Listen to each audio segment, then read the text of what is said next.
നമസ്കാരം, VCV ന്യൂസിലേക്ക് സ്വാഗതം.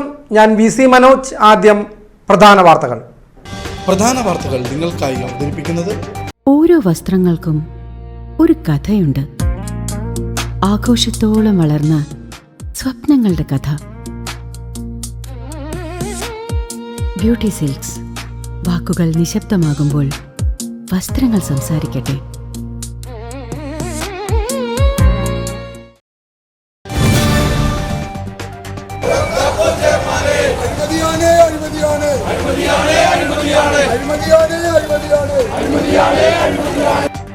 അഴിമതിക്കാരനായ നഗരസഭാ സെക്രട്ടറിയെ അറസ്റ്റ് ചെയ്യണമെന്നാവശ്യപ്പെട്ട് വടക്കാഞ്ചേരി ബ്ലോക്ക് കോൺഗ്രസ് കമ്മിറ്റിയുടെ നേതൃത്വത്തിൽ വടക്കാഞ്ചേരിയിൽ നഗരസഭാ മാർച്ച് സംഘടിപ്പിച്ചു. ചൊവ്വാഴ്ച രാവിലെ 10:30 വടക്കാഞ്ചേരി പ്രസ് ക്ലബ്ബ് പരിസരത്ത് നിന്നാണ് മാർച്ച് ആരംഭിച്ചത്. മാർച്ചിന്റെ ഉദ്ഘാടനം DCC പ്രസിഡന്റ് ജോസഫ് ടാജറ്റ് നിർവഹിച്ചു. UDF ഭരണകാലത്ത് അഴിമതി നടത്തുന്നവർക്ക് സുഖമായിരിക്കാനുള്ള സ്ഥലം ജയിലറയാണെന്ന് അദ്ദേഹം പറഞ്ഞു. അതേസമയം കോൺഗ്രസ് സംഘടിപ്പിച്ച പ്രതിഷേധ സമരം ജനങ്ങളോടുള്ള വെല്ലുവിളിയാണെന്ന് നഗരസഭാ chairperson mini Aravindan.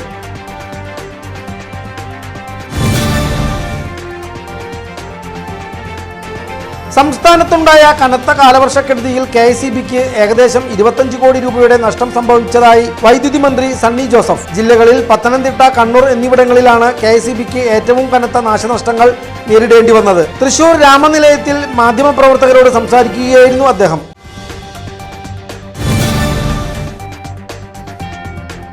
Thrissur medical college ക്യാമ്പസിൽ നിർമ്മാണത്തിലിരിക്കുന്ന അമ്മയും കുഞ്ഞും ബ്ലോക്കിൽ തീപിടുത്തം. ഫയർഫോഴ്സും നാട്ടുകാരും ചേർന്ന് നടത്തിയ അതിവേഗത്തിലുള്ള രക്ഷാപ്രവർത്തനം വൻ ദുരന്തം ഒഴിവാക്കി. കെട്ടിടത്തിന്റെ ഭാഗങ്ങളിൽ നിന്ന് പുക ഉയരുന്നത് ശ്രദ്ധയിൽപ്പെട്ട ഉടൻ തന്നെ പ്രദേശവാസികളും അധികൃതരും ജാഗ്രതയോടെ ഇടപെടുകയായിരുന്നു. വടക്കാഞ്ചേരി, കുന്നംകുളം എന്നിവിടങ്ങളിൽ നിന്നുള്ള ഫയർഫോഴ്സ് യൂണിറ്റുകൾ സ്ഥലത്തെത്തിയാണ് തീ പൂർണ്ണമായും നിയന്ത്രണ വിധേയമാക്കിയത്. സംഭവം അറിഞ്ഞ് വടക്കാഞ്ചേരി MLA സേവ്യർ ചിറ്റപ്പള്ളി ഉൾപ്പെടെയുള്ള ജനപ്രതിനിധികൾ സ്ഥലം സന്ദർശിച്ചു.